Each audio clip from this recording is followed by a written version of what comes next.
Hello, this is Greg Ligon with Leadership Network, and welcome to this edition of Conversations. I have the pleasure today of being here with Pastor Stacy Spencer, Dr. Stacy Spencer, I should say, who's senior pastor at New Direction Christian Church in Memphis. Great church. I've enjoyed getting to know him over the last several years. They've got 4 campuses, including one in South Africa, and doing a lot of really great stuff. So welcome, Stacy. Love to have you share with us a little bit about the background of New Direction and some of the things you guys have got going on these days. Welcome. Thank you, Greg. Thanks for having us, and we're excited to be here, and thanks to Leadership Network for all the work you do all the time, and we've benefited greatly from it. I wanted to share a little bit about our background. New Direction started in 2001. We were a church plant from Mississippi Boulevard, Disciples of Christ, and the mother church launched us with 60 people.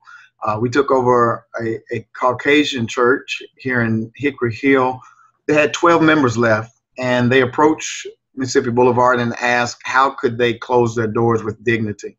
And so they agreed to hand the church over to us, 200-seat auditorium with 7 acres of land, if we would remain disciples of Christ. So we have. And from that day, 2 days later, well, in September 9th, 2001, we launched the church.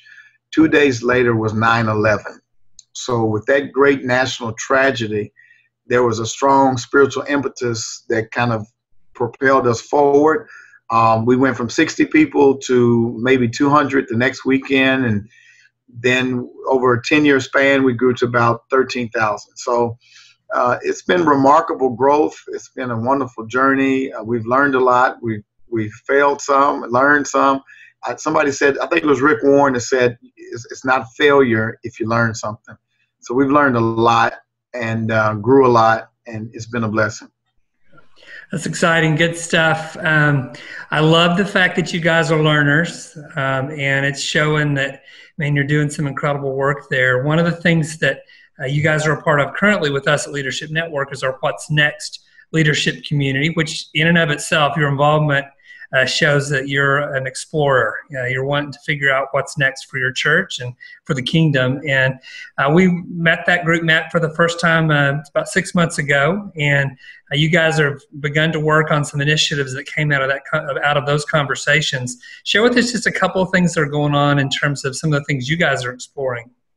You know, that was a very refreshing meeting to be in a room with 10 or so other churches who were trying to rediscover their golf swing, if you would, the whole purpose for existing. And one of the things that came out was we were reaching a group of people that we said we were going to reach, but the methodology in which we were going forward was not very effective. For example, one Sunday, I called the altar call to see how many people needed jobs to come to the altar for prayer. I thought maybe a third would come. Half my church came up to the altar needing jobs. And one of the biggest problems in Memphis right now is we have 16,000 jobs that are open and available, but there's nobody to fill them because they're not qualified. They're not trained. And so workforce development leaped in my spirit after reading a book called The Non-Nonprofit by Stephen Rothschild.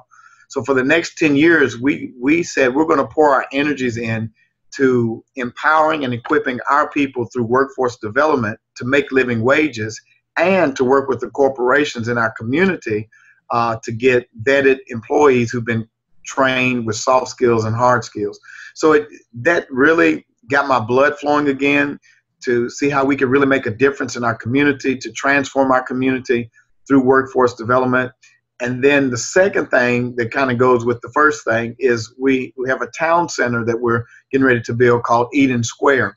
And in Eden Square, this town center, this sustainable, livable community, will be anchored by our charter school, Power Center Academy, which is a junior high and high school. And by the way, was the top middle school in the whole state of Tennessee 2 years ago.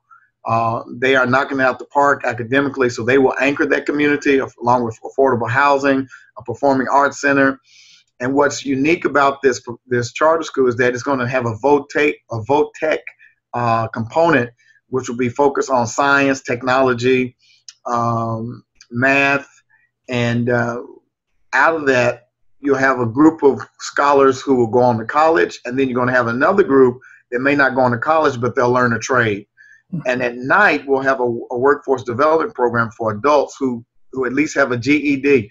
And for 18 months, they'll go through the program, and they will learn a trade and make living wages. So for us, we've always had as our mantra to reach the unreached. Our mission is to empower all people to know God through life-changing experiences from the inside out. We never really defined what those life-changing experiences were. Now, through the pragmatic side of workforce development, we're not only making disciples, but we're also giving people a living. You know, there's an old saying that says, if you give a man a fish, he'll eat for a day. But if you teach a man to fish, he'll eat for a lifetime. But if you give him a pond, he'll be able to fish forever. So we're trying to give people ponds and teach them how to fish. That's good. As you go through this process, what have been some of the surprises in terms of the things that maybe have gone a little bit easier than you thought? And then maybe a challenge or two that you're still kind of bumping up against? You know, me, I always want to do stuff yesterday. I want it to be some immediacy. And so we've had to take our time really vetting consultants to help us put together curriculum. We've had to look at different curriculums. We looked at the RISE model in Minneapolis. We looked at a Europe in Boston and Atlanta. So really taking our time and researching the curriculum, because we want to measure twice and cut once. So that's been a challenge for me to slow down and make sure we go through the process the right way, and partnering with the secular business world. We're meeting with the Chamber of Commerce now, having a series of meetings because they recognize the disparity in Memphis, Tennessee with having a low talent pool.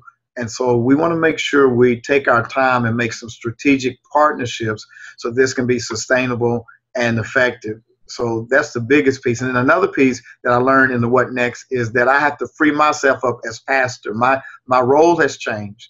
And so I have to go forward now, not just as the preacher and teacher and the visionary, but these donors, these business leaders, they want to hear from the leader, the visionary. And so I've been doing a lot of one-on-one meetings.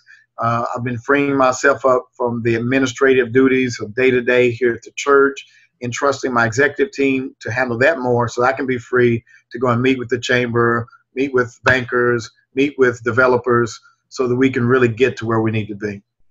That's good. Excellent insight. If there are other churches that happen to be watching today that may be thinking that they may want to do something in this space, any recommendations you would have for them in terms of maybe the first thing to do to get started, or any advice there? Yeah, I most definitely make sure that you have a CDC already established, a Community Development Corporation, because you want to make sure that as you extend your reach out into the community as a church, you don't exhaust your offering plate or dip into the capital of the church too much there. And then other private sectors and non-private people feel more comfortable giving to a separate nonprofit rather than giving to the church. Secondarily, in the area of workforce development, I would recommend two books: The Non-Nonprofit by Stephen Rothschild, and then there's a book called A Year Up. The author's name eludes me, but if you Google A Year Up on Amazon, it'll come right up. But those two books have kind of revolutionized how I think about going forward. How do I empower my community? Because for those of us who do inner city work or work in impoverished areas, we always have this cognitive dissonance of I'm trying to reach the unreached, but how do you sustain your ministry when the people you're reaching don't have anything to give? And so this really is like a light bulb went off in my head and said, well, if you're going to expect them to support the ministry, you got to give them something in which they can support it with. Even Paul was a tent maker. You know, Peter was a fisherman. there has to be some kind of trade. Lydia was she worked with Purple Cloth. So you got to give the people something to do with their hands so that they can in turn contribute back to the ministry. And so it just became clear to me. But I would recommend those two books. Also, there's a book called The Working Poor. And those books have been quite helpful. That's good. Those books, the resources you just mentioned, are great resources for kind of this next season that you guys are working on and this whole workplace development. Any other things that you've read lately that have been helpful for you? Yeah, the Seth Godin has a book called The Indispensable Linchpin, which has been good. I know this is not theological, but Phil Jackson's book, The 11 Rings, and how he really had to coach different personalities with Michael Jordan, Kobe Bryant. You know, from a pastoral perspective, you have different personalities that you have to deal with. And so that kind of gave me some great insight. The whole Myers-Briggs piece I just recently went through with my team to better understand the different personalities on my team. They all took an extensive Myers-Briggs personality test, and it really helps me to understand the different rooms that they live in. And so I would encourage people who have not done so to analyze their team and how they're made up, because, as I said, there's different personalities, and so you have to figure out how to talk to different personalities. So those are just a couple of books. You Lost Me is another good book. I forgot who wrote that, Greg. You Lost Me. Talk about the 20-somethings that fall out of church and they're not coming back after graduation. Yeah. From Barna Group. I'm drawing a total blank right now too. We'll put it in the notes when we post this blog post. But yeah, that's a great title as well. It's really talking about that millennial generation. That's some good. I'm getting some gray right here. So I'm not drawing all the young people like I used to. So I've got to be really intentional about reaching that next generation. And he really gives some great insight on how we reach out and engage the 20-somethings. They really like to ask questions. And so, as a matter of fact, I got a new marketing director, and one of the things she suggested was that we allow some interaction during the sermonic time. So I'm entertaining the idea of people tweeting me live questions while I'm preaching, engaging them, because the 20-somethings, they don't just want to be talked to, they want to ask questions. So it's kind of challenging me on my whole methodology in presenting the gospel. It's good. Questions that I've asked or that I haven't asked that you wished I would have? Anything that kind of you'd like to tell me about, something else that's going on at the church that you feel like will be helpful for others? You know, this whole piece of community development is really consuming me right now. It's really got my heart tied up in a focus that is really different than I've been used to. So I can't think of anything outside of the whole community development, workforce development, charter school. So that's foremost on my mind. But I'm sure when I come and meet with you in San Diego this week, you're going to stir some other stuff up. Maybe we'll talk about that later. Well, I certainly hope so. I hope it's a great time next week. We're looking forward to spending time with you.